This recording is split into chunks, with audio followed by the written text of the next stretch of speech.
You'll get through this. You'll break new ground. Thanks for joining us for week 2 of We'll Get Through This. My name is Carol. Today we're going to consider the social health dimensions from the Holistic Health Wheel, which you'll see referenced below. Before we get started, would you please consider subscribing below and give me a thumbs up if you like my film? As we grapple to work through a difficult time, it's really important to see where we put our focus. Some of us will pull back completely and will isolate, will insulate ourselves from the world. It may be for self-care. Some of us are going to do it for self-preservation. Some of us will do it out of total fear. And some people will do it just because they feel so overwhelmed. Take note of whether you feel this is healthy. My friend Leslie recently told me it sucks to feel bad about things that are good for you. It feels bad to do things that are bad too, but in a different way. She is so right.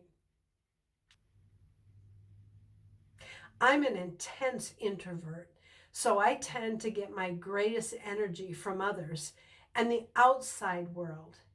It comes at me, and that's what feeds me and gives me so much of my energy.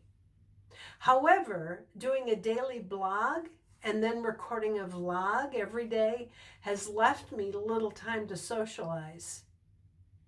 So how do I feel about this? I'm spending all this time alone.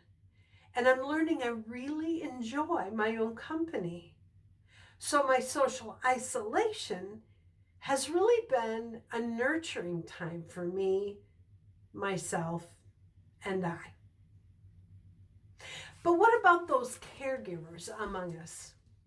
You've probably been wiping running kids' noses and baking for your elderly parents and making calls to others, and some of you are homeschooling your children or your grandchildren. You're giving and giving and giving. We know all too well the value of giving to others because it's supposed to make us feel better. Loving one another is what makes life so very, very precious. I agree 100%. That is, until we hit the danger zone of burnout. Then our best intentions can change. They can go south really fast, and they can turn us into resentful, angry, and toxic people. How do you know when you've hit that point? I'm going to confess something. I was a counselor for 24 years, and I used to think I had all the answers for people when they were desperate. But I was dead wrong. I learned along that journey that we already have the answers within us. Sometimes we just need to hear the questions. We have to take the time to ask ourselves the questions and then listen to our own answers. It's simply about being mindful of what is really going on inside of us. Today, some of us are being blessed with this extra time. Time to get to know ourselves, time to ask ourselves the questions I'm posing here. And so today's healthy tip is to stop for just a couple minutes. Shut down completely. Think about what is going on. Pay attention to what's happening, what you've been doing, and how you're feeling about it. Until I wrote this vlog and this blog, I hadn't thought about it, but I'm really happy right now. So after you've done that for a couple minutes, jot down what you learned about yourself. If what you're doing is interfering with feeling healthy socially, then it's time to make a change. If not, like me, stay on course, knowing that you're doing what feels right at this particular time. New Yorker Natasha Agpool told me today that she was chilling out by painting her beloved cat. I'll send you a link to that so you can check out her cat.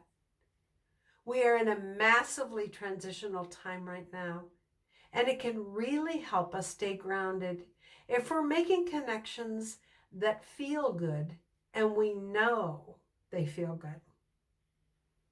Now, Lydia, of course, has a fun and healthy tip. She explained how she arranged a virtual meeting with her friends. She told them to make sure they had a good time with a kid-free room. And what she did is she explained they used a video conferencing program called Zoom. 4 girlfriends all tried new drinks and snacks that reminded them of their previous in-person gatherings. She said we had the best time chatting while seeing each other's faces online. It felt so good to vent to friends and feel that even though things are really strange right now, our relationships haven't changed. She said they shared a lot of giggles. Now it's your turn. Share with your health buddy about what you think of today's tips. So what's your pleasure? Are you going to crack open a bottle of your favorite beverage? Are you going to sit in a steamy tub and reflect on your thoughts? Are you going to pop on Zoom and connect with your friends? Maybe create an art masterpiece at home like Natasha did? Or are you going to light a candle? Sip some herbal tea? And shut out the world for a few minutes because you're with your best friend.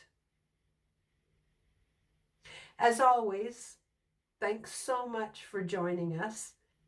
We'll see you tomorrow when we'll be talking about vocational health.